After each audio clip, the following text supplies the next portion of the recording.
Hello friends, आज हम पढ़ेंगे क्लास 10th का बहुत इंपॉर्टेंट क्वेश्चन। इस साल एग्जाम में कंफर्म आएगा। तो चलो बिना देरी करते हुए स्टार्ट करते हैं।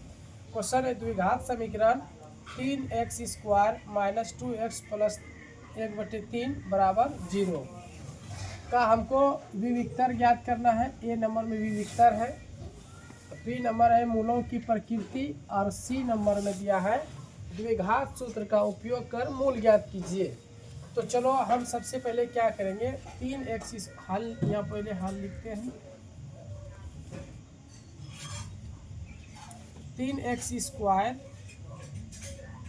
माइनस 2x प्लस 1/3 बराबर 0। तो इसमें क्या होगा, ये a का मान है a बराबर 3, b बराबर -2 और c का मान है 1/3। तो उसके बाद ये सबका a b c का मान निकाल दिए इससे। उसके बाद ए नंबर में बोला विविक्तर का दूसरा नाम विवेचक होता है। तो उसको इंग्लिश में डिस्क्रिमिनेंट कहते हैं, उसको d से दर्शाते हैं। इसका सूत्र होता है d बराबर b² माइनस 4ac। तो b का मान दिया हुआ -2 का स्क्वायर -4 इंटू a का मान दिया हुआ 3, c का मान दिया हुआ 1/3। तो सबका मान हम पुट किए, सबका मान दर्शा दिए। उसके बाद 3 कट जाएगा, 2 का स्क्वायर -2 का स्क्वायर 4 होता है। फिर 4 गुना 1 करेंगे 4 होगा, और 4 में 4 घटाएंगे तो 0 होगा, यानी कि डी का मान हमारा 0 निकला। उसके बाद ये ए नंबर जो था विविक्तर वो हम ज्ञात कर चुके हैं। इसके आगे बढ़ते हैं, मूलों की प्रकृति।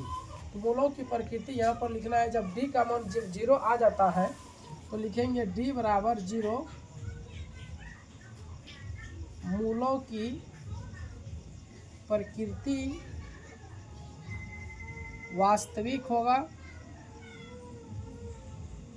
एवं दो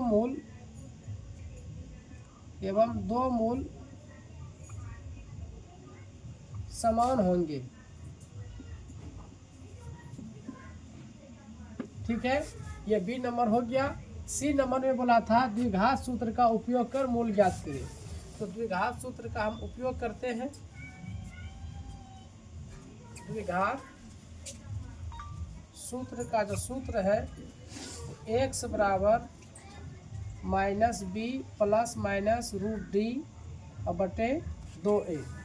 तो क्या होगा, माइनस था तो माइनस लिखेंगे, b का मान -2 है तो माइनस माइनस प्लस हो जाएगा, +2 और फिर प्लस माइनस डी का मान दिया हुआ अभी जस्ट निकाले 0, डी का मान 0 निकाले तो डी के जगह 0 बैठाएंगे /2। और ए का मान है 3 तो यहाँ 3 बैठाएंगे। उसके बाद 2 तिया 6। अब इसमें क्या होगा कि 0 का वर्गमूल जो होता है वो 0 ही होता है। 0 का वर्गमूल 0 होता है।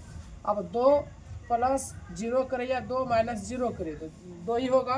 तो हम यहाँ पर लिखते हैं कि यहाँ पर लिख देते, जगह नहीं है, 2/6।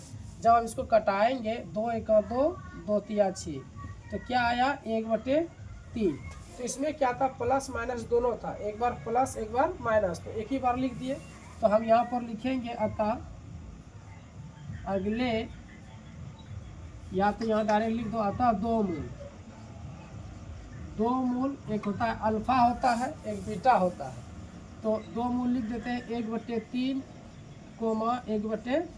ये हो गया आंसर।